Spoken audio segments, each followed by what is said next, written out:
The nation's governors yesterday proposed national education standards to replace the state-by-state systems that are now in place around the country. Texas is one of two states not signing on, claiming they're fine on their own. Well, the man you're about to meet helps write that state's curriculum, and his goal is to shift it toward the political right. And wherever you live, your student may soon learn from his lessons, as Dan Harris now reports.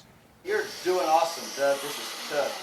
Don McElroy is a chipper suburban dentist, a former college cheerleader, and a self-described Christian fundamentalist whose views on history, politics, and science may well impact what your child learns in school. My worldview is definitely a Christian worldview, kind of an orthodox biblical worldview. I believe the world's created, man's created in the image of God, man is fallen, and those things really impact my whole service. McElroy serves on the Texas Board of Education, where he's part of a powerful bloc of Christian conservatives who critics say are imposing their religious and political views on what public school students learn on subjects ranging from history to evolution. Who am I, a dentist, to question the authority of all the giant consensus? This is not just some Texas sideshow. Because the state of Texas buys so many textbooks, publishers often tailor the materials that go out all over the country to the standards that McElroy and his colleagues have set. You have been quoted as saying that the amount of power you have at times boggles your mind.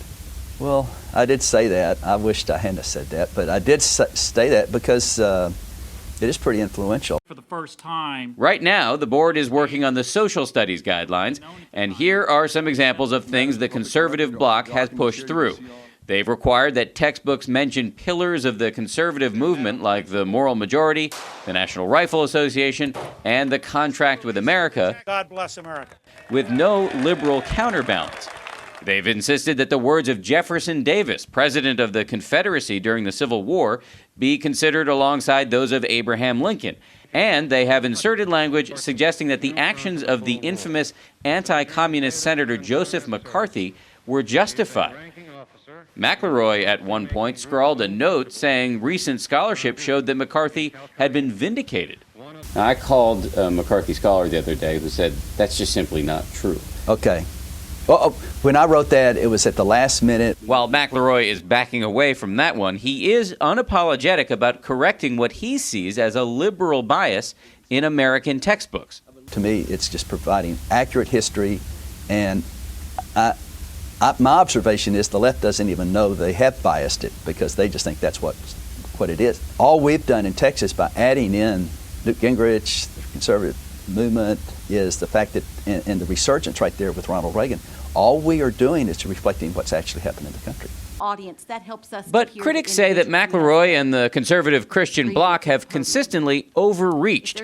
While they tried and failed to remove any mention of Thurgood Marshall, the first black Supreme Court justice, and Cesar Chavez, the famous labor organizer, they did successfully remove the author of the children's book Brown Bear, What Do You See?, Bill Martin Jr., because they mistook him for another Bill Martin who wrote a book critical of capitalism. That was embarrassing. You know, we made a mistake. Somebody had pointed that out and they didn't do their research. People are really latching onto it as an example of reckless zeal.